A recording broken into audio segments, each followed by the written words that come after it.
ডাকে উনি মানুষের বাড়ি বাড়িতে প্রচার করার প্রয়োজন আসতো না, হতো না। উনি বাড়ি থেকেই ডাক দিলে পরে তাদের উৎপাদনের ফসল রক্ষা পেয়েছে, মানুষ ঠিকঠাকভাবে বাঁচতে পেরেছে বা বাঁচার সুযোগ পেয়েছে। কিন্তু এই শাসনকালের মধ্যে বাংলাদেশে এটা অন্য একটা রাষ্ট্র, তার রাষ্ট্রে কি করবে? আমাদের ভারতবর্ষের যে উন্নয়ন, আমাদের জায়গাটা ওটা বন্ধ হয়ে যাওয়ার কারণে আগামী বর্ষার দিন চলাফেরার কোনো অবস্থা থাকবে না, পরিস্থিতি থাকবে না। সুতরাং সকলের কাছে আবেদন থাকবে, আপনি যতদিন আমরা পূরণ করতে পারছি ততদিন আমাদের আন্দোলন চলবে এবং ভারতের কমিউনিস্ট পার্টি মার্ক্সবাদী বিপন্ন হয়ে আমাদেরকে সমর্থন থাকলো মানুষ সামনের সাইডে আসার জন্য তাদের চিন্তা।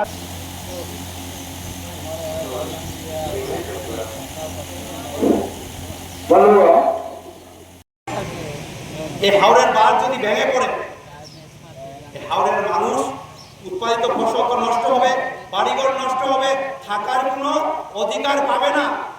সুতরাং আমরা সরকারের কাছে দাবি রাখছি, প্রশাসনের কাছে দাবি রাখছি, আমরা বারংবার দাবি করেছি, কেউ পাত্তা দিচ্ছে না। আমরা সিপিএম, আমরা বামপন্থী, শেষ কথা সেই এটাই শেষ কথা না। যদি হাওড়ের বাঁধ ভেঙে হাওড় যদি জলাশয়ে পরিণত হয়, শুধু সিপিএম করের ছেলেরা এখানে জলে ক্ষতিগ্রস্ত হবে না, এখানে বিজেপিরও ক্ষতিগ্রস্ত হবে, কংগ্রেস ক্ষতিগ্রস্ত হবে, সাধারণ ক্ষতিগ্রস্ত হবে। সুতরাং সকলের কাছে আবেদন থাকবে, আমাদের আগামী দিনে এই আন্দোলন যাতে ত্বরান্বিত হয় অতি সত্বর। হাওড়ের বাঁধ যদি সংস্কার করা না হয়, আমরা বৃহৎ আন্দোলনে অংশগ্রহণ করব, সেটা বলেছি।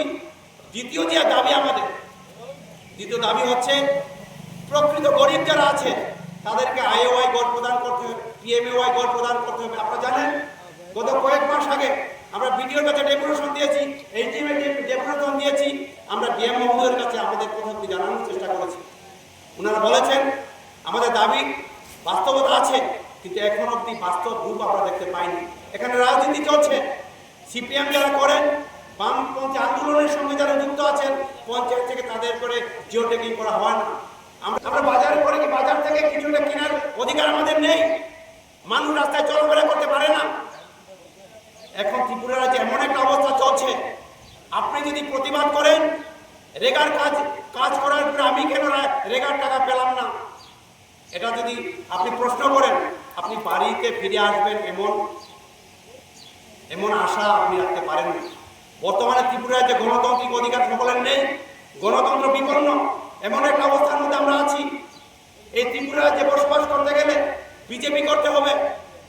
বিজেপি যদি আপনি না করেন, তাহলে আপনি বাজারঘাট থেকে এটা কিছু একটা কিনে বাড়িতে যাবেন, সেই অধিকার আমরা হরণ করেছে। রেশনে গিয়ে আমি রেশনের চারটা কেন পেলাম না, আমার বিপিএল কার্ডটা কেন কাটা হলো, আমি রেগার কাজ করে কেন আমার টাকা দেওয়া হলো না, আমার আইওআই গড় প্রাপ্য গড় আমি কেন পাবো না।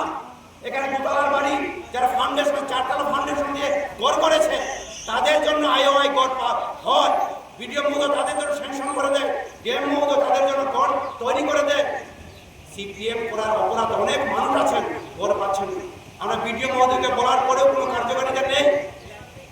এমন কোনো অবস্থার মধ্যে আপনারা দেখবেন, এখানে এই বর্ষার মরশুম সামনে, বর্ষা যখন পড়বে আমাদের হাওড়ের জল এমন একটা অবস্থার মধ্যে গিয়ে দাঁড়াবে, এখানে জল নিষ্কাশনের কোনো ব্যবস্থা নেই। এখানে একবার করার নাম করে আমাদের জল নিষ্কাশনের যে নালাটা আছে বাগোয়াছড়া, ওই বাগোয়াছড়া বন্ধ হয়ে আছে। 7 বছর ধরে কোনো ব্যবস্থা নেই। এই আন্দোলন